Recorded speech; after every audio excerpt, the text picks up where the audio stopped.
Halo teman-teman, kembali lagi bersama saya Elizabeth Welin dengan NIM 8420221010, mahasiswa semester 6 Program Studi Pendidikan Matematika, Fakultas Keguruan dan Ilmu Pendidikan, Institut Keguruan dan Teknologi Larantuka.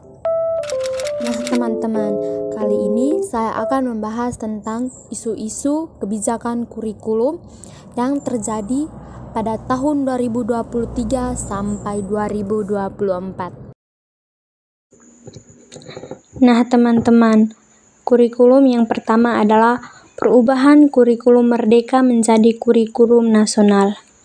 Seperti yang kita ketahui, kurikulum pendidikan memiliki tujuan membangun profesionalisme di era industri yang terus berkembang pesat. Kurikulum dapat membawa dampak positif dan negatif bagi kualitas sebuah pendidikan. Dampak positifnya yaitu pelajar dapat belajar dengan mengikuti perkembangan zaman yang semakin maju. Salah satu dampak negatif perubahan kurikulum pembelajaran adalah mutu pendidikan menurun dan perubahan kurikulum yang begitu cepat. Salah satunya adalah siswa tidak dapat menyesuaikan diri dengan sistem pembelajaran pada kurikulum yang baru sehingga membuat prestasi siswa menurun. Dan bagi guru, tidak fokus mengajar karena sibuk mempelajari kembali konsep baru dalam perubahan kurikulum baru. Kedua hal tersebut dapat menjadi sumber masalah yang fatal dalam pembelajaran. Sedangkan perubahan kurikulum terjadi karena langkah-langkah dan tujuan pendidikan diatur dalam kurikulum, sehingga dalam merencanakan, melaksanakan, dan mengevaluasi kegiatan pembelajaran, guru akan berpatokan pada kurikulum yang diterapkan di satuan pendidikan. Nah, dari masalah yang muncul dalam proses pembelajaran karena perubahan kurikulum, maka peranan guru dan orang tua sangat besar, terutama orang tua, sehingga kerjasama antara guru dan orang tua sangat erat dan dibutuhkan. Berdasarkan hal tersebut di atas, saat ini masyarakat sedang resah dan gelisah. Orang tua yang memiliki anak masih sekolah bertanya-tanya dengan adanya isu bahwa pada tahun pelajaran 2004-2025 akan mengalami perubahan kurikulum merdeka menjadi kurikulum nasional. Seluruh guru dan orang tua siswa merasa panik, sibuk mencari jawaban dan pencerahan dari isu pendidikan tersebut. Kepala Badan Standar Kurikulum dan Asesmen Pendidikan Kemendikbudristek menyatakan bahwa isu kurikulum nasional akan menggantikan kurikulum merdeka adalah informasi yang tidak benar. Sebagai bagian dari upaya pemulihan pembelajaran, kurikulum selalu mengalami perbaikan. Seperti halnya kurikulum merdeka dikembangkan sebagai kerangka kurikulum yang lebih fleksibel, sekaligus berfokus pada materi esensial dan perkembangan karakter dan kompetensi peserta didik. Kurikulum nasional lebih menekankan pada budaya, sejarah, dan nilai-nilai lokal negara. Kurikulum nasional masih sama dengan kurikulum sebelumnya, hanya saja diwajibkan untuk dilaksanakan secara serentak di Indonesia. Tetapi pada intinya, kurikulum nasional merupakan kurikulum yang diterapkan di sekolah-sekolah seluruh Indonesia, baik sekolah negeri maupun sekolah swasta. Dalam prosesnya, kurikulum harus bersifat terbuka perihal perjalanan pembelajaran untuk menunjukkan bahwa konsepnya dapat mengatasi kesulitan belajar dan dapat mengatasi berbagai hambatan. Kurikulum harus menyadari bahwa pembelajaran mencakup perkembangan personal, sosial, dan emosi. Selain itu, penerapan pengajaran tidak hanya sebatas pada mentransfer pengetahuan akademis. Dunia pendidikan adalah dunia yang kompleks dan menantang, sebuah lingkungan yang senantiasa berubah. Lingkungan belajar dan bekerja yang mengharuskan kerjasama dengan orang lain. Sementara itu, perilaku mereka tidak dapat diduga, berubah-ubah, dan memang tidak mungkin kita kendalikan. Kerjasama guru dengan siswa, orang tua, dan masyarakat sangat penting untuk dibatasi dengan konsep yang jelas.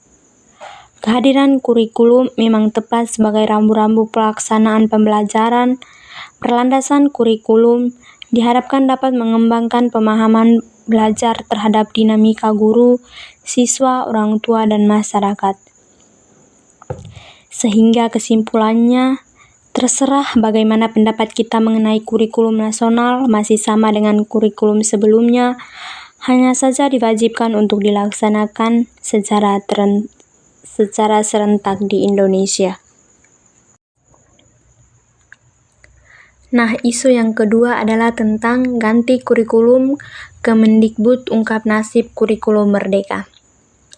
Kepala Badan Standar, Kurikulum, dan Asesmen Pendidikan BSKAP Kemendikbudristek Anindito Aditomo menyebut kurikulum merdeka akan ditetapkan sebagai kurikulum nasional pada tahun ini.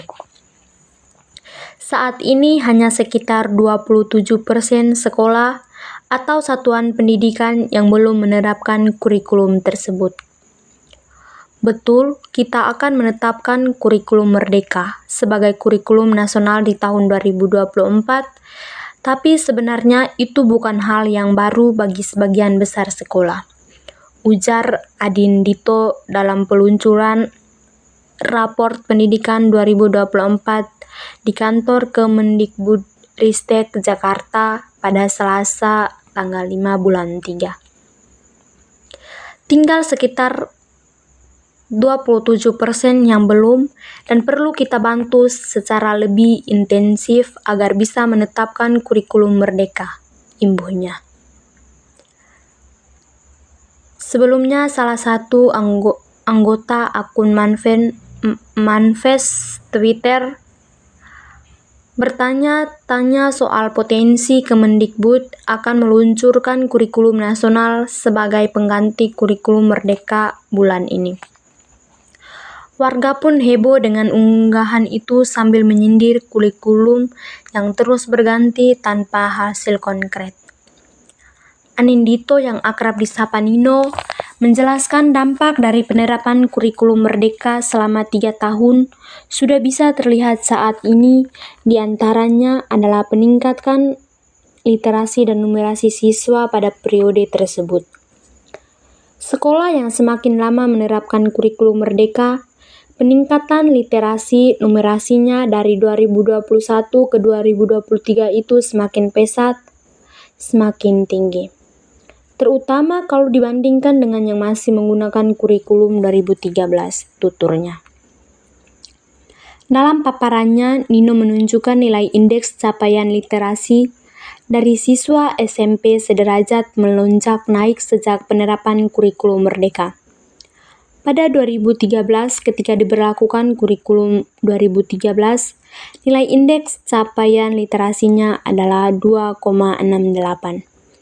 Sementara itu, sekolah yang telah menggunakan kurikulum merdeka mendapatkan nilai indeks yang sangat tinggi, yakni 4,84 untuk yang baru menerapkan pada 2023, 5,7 untuk yang menerapkan pada tahun 2022, dan 7,15 untuk sekolah yang menerapkan kurikulum merdeka sejak 2021. Peningkatan serupa pada nilai indeks capaian literasi juga terjadi pada tingkat SMA dan sederajat. Dengan demikian, dampak positif ini dinilai menjadi pertimbangan utama dalam menetapkan kurikulum merdeka sebagai kurikulum nasional pada 2024. Meski baru akan ditetapkan sebagai kurikulum nasional pada 2024, langkah-langkah untuk menerapkan kurikulum ini sendiri telah dimulai sejak 2020.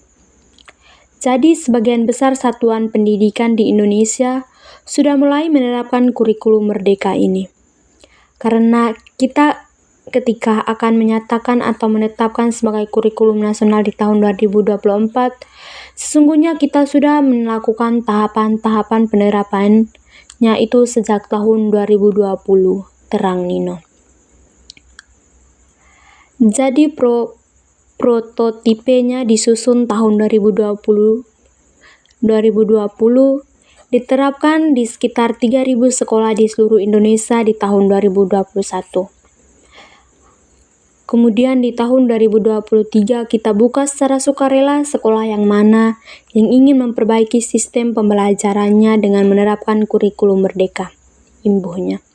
Sebagai informasi, kurikulum Merdeka Belajar adalah bentuk evaluasi dari kurikulum sebelumnya, yakni kurikulum 2013. Kurikulum ini diluncurkan secara resmi oleh Mendikbudristek Nadiem Makarim pada Februari 2022. Kala itu ia mengklaim kurikulum Merdeka diluncurkan demi mengejar ketertinggalan pendidikan di masa pandemi COVID-19. Ia juga mengklaim kurikulum ini akan menciptakan kegiatan belajar menjadi lebih fleksibel.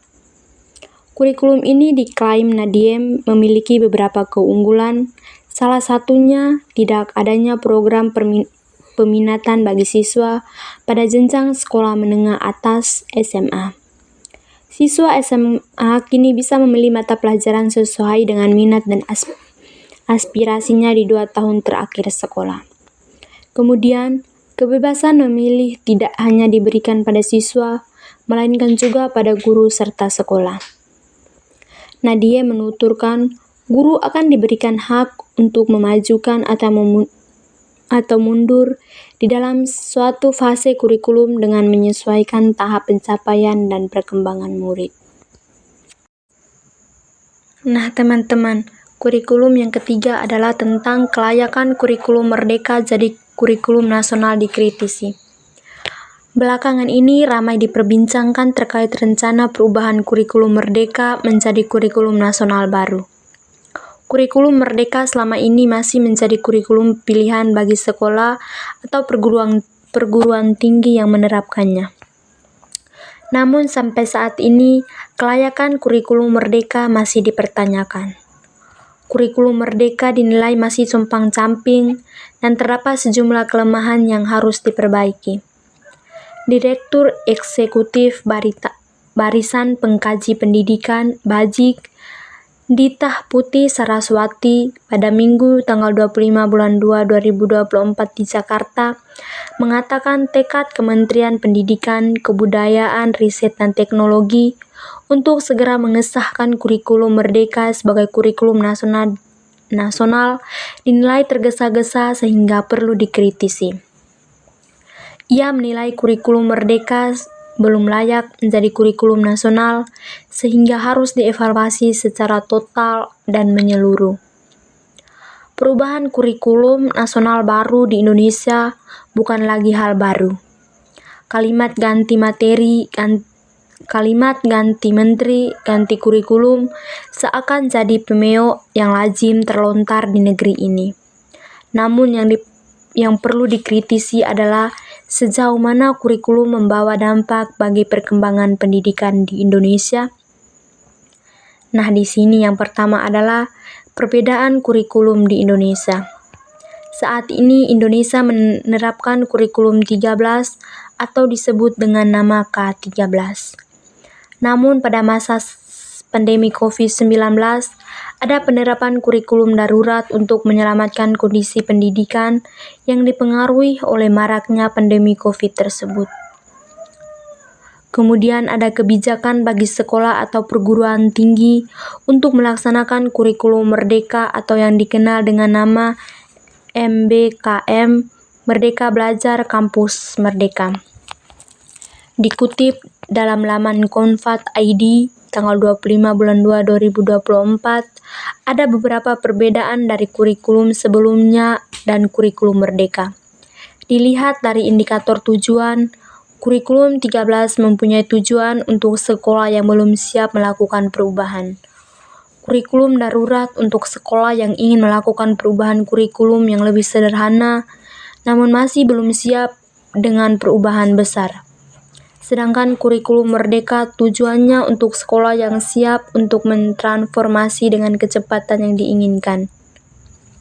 Dikaji dari indikator kerangka dasar, kurikulum 13 dilandasi dari sistem pendidikan nasional dan standar nasional pendidikan. Kurikulum darurat dan merdeka kerangka dasarnya sebagai sistem pendidikan nasional dan standar nasional pendidikan, serta mengembangkan profil pelajar Pancasila pada peserta didik. Dilihat dari indikator struktur kurikulum pada kurikulum K13, jam pelajaran diatur per minggu. Satuan mengatur alokasi waktu pembelajaran secara rutin setiap minggu dalam semester, sehingga pada setiap semester peserta didik mendapatkan nilai hasil belajar setiap mata pelajaran. Sedangkan pada kurikulum darurat atau merdeka, struktur kurikulum dibagi menjadi 2 kegiatan pembelajaran utama, yakni pertama, pembelajaran reguler atau rutin merupakan kegiatan ekstrakurikuler, dan kedua, proyek penguatan profil pelajar Pancasila. Selain itu, jam pelajaran diatur per tahun dengan cara satuan pendidikan dapat mengatur alokasi waktu pembelajaran secara fleksibel untuk mencapai jam pelajaran yang ditetapkan. Dari perbandingan di atas, kurikulum nasional baru masih dikatakan belum lengkap. Kurikulum merdeka baru dalam tahap uji coba dan sebagai kurikulum operasional saja. Sebagai kurikulum merdeka dinilai belum lengkap. Kurikulum nasional baru ini baru memiliki dokumen capaian pembelajaran atau CP, buku teks, dan beberapa panduan seperti panduan perkembangan kurikulum operasional satuan pendidikan (KOSP) dan panduan penguatan profil pelajar Pancasila.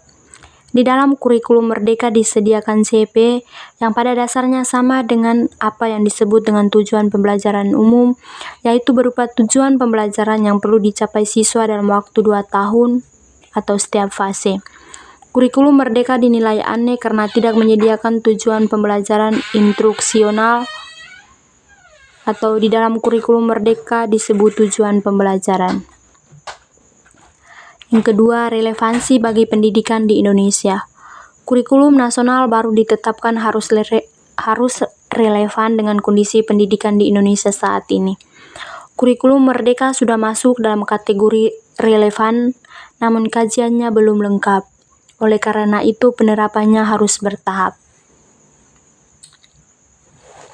Bagi sekolah atau perguruan tinggi yang belum menerapkan kurikulum merdeka, apabila setelah ditetapkan nanti, maka ada rentan waktu 2 tahun untuk mempelajari dan kemudian menerapkannya. Kemudian, lantas, apa manfaat penerapan kurikulum merdeka? Dari hasil kajian beberapa sumber, berikut ada beberapa keunggulan dari kurikulum merdeka. Pertama, kurikulum dikatakan lebih sederhana dan mendalam. Fokus pada materi esensial dan pengembangan kompetensi peserta didik pada fasenya. Selain itu, di dalam kurikulum tersebut belajar lebih mendalam, bermakna, tidak terburu-buru, dan menyenangkan. Yang kedua, lebih merdeka. Peserta didik tidak ada program peminatan di SMA, melainkan memilih mata pelajaran sesuai dengan minat, bakat, dan aspirasinya. Guru mengajar sesuai tahapan pencapaian dan perkembangan peserta didik. Sekolah memiliki wewenang mengembangkan dan mengolah kurikulum dalam pembelajaran sesuai karakteristik satuan pendidikan dan peserta didik. Ketiga, lebih relevan dan interaktif. Pembelajaran melalui kegiatan proyek memberikan kesempatan lebih luas kepada peserta untuk aktif mengeksplorasi isu-isu aktual, misalnya masalah lingkungan dan kesehatan, untuk mendukung pengembangan karakter dan pengembangan potensi profil pelajar Pancasila. Dengan demikian, apabila kurikulum merdeka atau kurikulum nasional baru ini menjadi jawaban untuk meningkatkan kualitas pendidikan dari akar rumput, maka layak diterapkan sembari perlu persiapan dan perlengkapan persyaratannya. Isu yang terakhir, yang keempat, adalah Alasan Kemendikbud terapkan kurikulum merdeka secara nasional pada 2024. Kementerian Pendidikan, Kebudayaan, Riset, dan Teknologi mengaku akan menerapkan kurikulum merdeka secara nasional pada 2024. Kepala Badan Standar Kurikulum dan Asesmen Pendidikan Kemendikbud Ristek Aditomo menyatakan alasan penetapan kurikulum merdeka secara nasional pada 2024 karena telah melalui proses yang panjang. Mulai dari penyusunan, penerapan, dan kajian untuk mengevaluasi kurikulum ini telah dilakukan sejak 2023. Jadi sudah panjang dilakukannya secara bertahap. Tahun ini juga merupakan yang tetap menerapkan kurikulum merdeka, kata Adindito kepada Kompas.com Rabu 2024.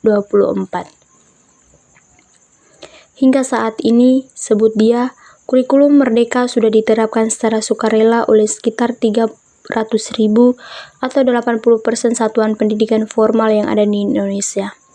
Penetapan kurikulum merdeka sebagai kurikulum nasional pada tahun 2024 penting dilakukan untuk memberi kepastian arah kebijakan kurikulum, jelas dia. Setelah 2024, satuan pendidikan masih diberi waktu 2-3 tahun untuk menyiapkan diri sebelum menerapkan kurikulum merdeka. Nino, biasa dia disapa, menjelaskan implementasi kurikulum merdeka bertujuan untuk meningkatkan kualitas pembelajaran bagi murid. Hal ini dicapai dengan berfokus pada materi esensial agar guru punya waktu memadai untuk melakukan pembelajaran yang mendalam dan bermakna, memberi waktu khusus bagi pengembangan karakter, dan memberi fleksibilitas bagi guru dalam menerjemahkan kurikulum sesuai konteks dan kebutuhan muridnya. Hasil asesmen nasional menunjukkan satuan pendidikan yang menerapkan kurikulum merdeka mengalami perbaikan literasi dan numerasi yang lebih pesat dibandingkan satuan pendidikan yang belum menerapkan, tutur Nino.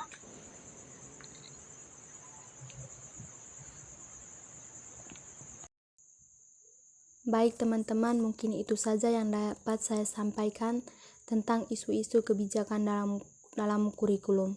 Sekian dan terima kasih. Sampai berjumpa lagi. Dah.